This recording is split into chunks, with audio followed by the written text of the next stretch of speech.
As any farmer could tell you, in a job that's done day in and day out, all year round, you have to fight not to get complacent.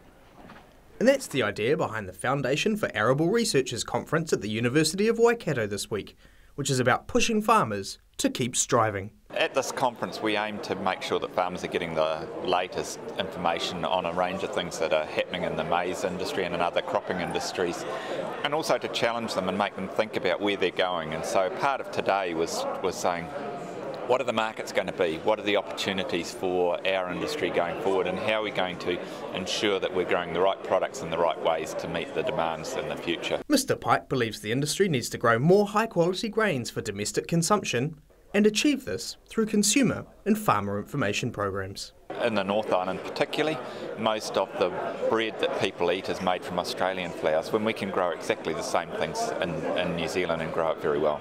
In addition to this, he says the industry needs to make up its mind where it wants to be. Do we want to have a maize industry that revolves around exporting seeds to the world?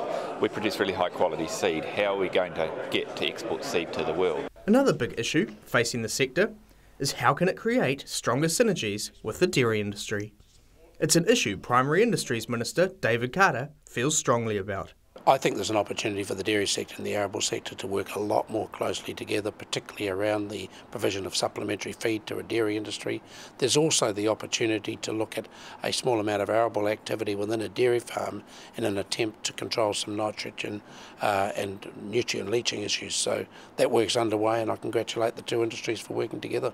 One of the visiting experts addressing the conference was Bob Nielsen from an agricultural university in Indiana, who said he'd be urging farmers to do the basics right. Try to remind folks that, early in the season it's all about getting enough plants on that hectare of land, and then making sure that the field is growing uniformly and vigorously, and that helps then tolerate stresses later in the year. And so I'll try to put it in perspective with some of the physiology. Benedict Collins, Country 99 TV News.